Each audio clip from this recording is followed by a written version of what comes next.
आज सर के साथ हमारा दूसरा मुलाकात है और ये दूसरा मुलाकात एक ऐसा मुलाकात है जो दर्द से हम बेचैन हैं।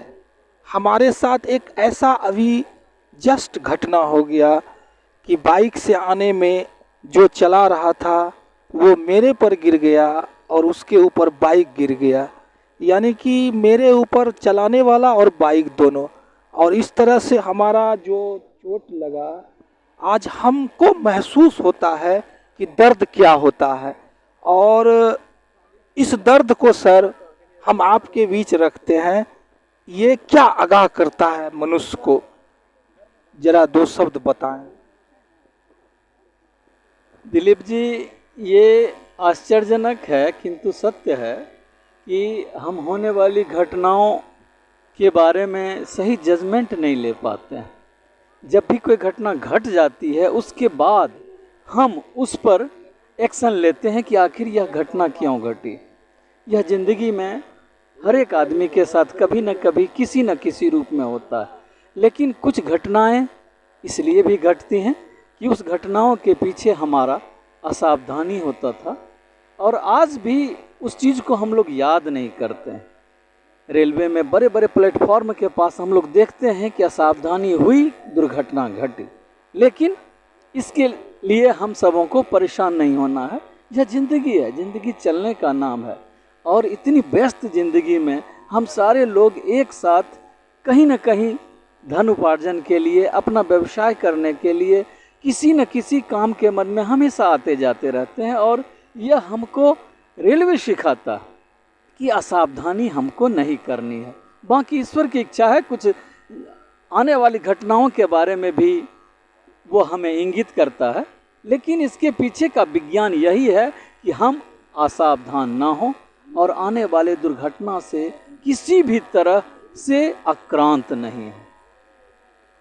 सर, इस पर मेरे मित्र वकील साहब भी कुछ कहना चाहते हैं, उनकी भी वाणी को हम लोग सुनेंगे। आज का जो यह घटना हमारे कवि जी के साथ हुआ, इन्होंने बताया कि किस तरह मेरे साथ घटना हुआ जिसकी कोई सूचना नहीं, कोई एहसास नहीं कि आगे क्या, माने एक क्षण पहले क्या होगा, इसका कोई पता नहीं है। तो हमारे साथी ज़रूर बोले कि ये जो अथी करना चाहिए कि सावधानी बरतनी चाहिए। सावधानी तो हर व्यक्ति बरतना चाहता है, ये जीवन का जो दौर है उसमें सब चाहता है, लेकिन जीवन का दौर जो है वह इस तरह से है कि एक एक क्षण का सदुपयोग करने के क्रम में, या कहिए उस प्रकृति का जो दिया हुआ अभी वर्तमान क्षण है और प्रकृति द्वारा जो एक एहसास होता है घटना का, वो घटना का एहसास नहीं होकर घटना हो ही जाता है। घटना होने के बाद लोगों को यह अनुभव होता है कि घटना ऐसे हुआ, वैसे हुआ, ऐसे हुआ, लेकिन यह प्रकृति का सत्य चीज़ है कि घटना होगा, लेकिन उसकी जानकारी जब हमारे कवि जी इतने सतर्क रहने वाले एक माने लोगों को सिखाते हैं कैसे चलना है, वो माननीय ने कहिए एक पदाधिकारी के रूप में या गाइडलाइन के रूप में रहते हैं, फिर भी उनके साथ घटना हुई है। तो यह जो है प्रकृति प्रदत्त है, फिर भी हम लोगों को जो इस भाग दौड़ की ज़िंदगी में सावधानी बरतनी चाहिए। जो भी गाइडलाइन दिया जा रहा है जिला परिवहन की ओर से या राज्य परिवहन की ओर से या रेलवे की ओर से, जो हमको दिया जा रहा है कि सावधानी बरतनी चाहिए, हम किस रूप में चलें। आज हमारा बाइक चलाने का जो है गति या जो भी गति सीमा 25-40 किलोमीटर प्रति घंटा कहा गया है, घनी आबादी है तो 20 किलोमीटर प्रति घंटा, 10 किलोमीटर प्रति घंटा का दे दिया गया है, 30 किलोमीटर प्रति घंटा की ओर से जो है।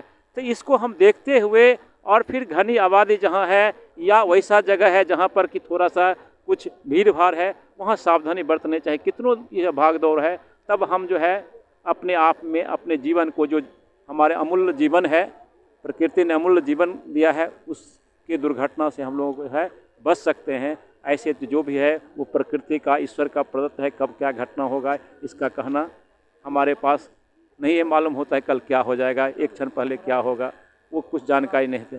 आज जो यह दर्द भरी दास्तां हमारे साथी कविराज जी के साथ हुआ है, उससे मैं काफ़ी दुखी हूँ कि ये जब भी यहाँ आते हैं, रास्ते में चलते हैं, तो कहीं न कहीं एक अपना कविता से ये हम लोगों को जो है पूरा जो है आत्मा को विभोर कर देते हैं। आज उनके दुख को देखकर बहुत ही हम लोग जो है दुखी हैं, उनके साथ जो घटना घटी है।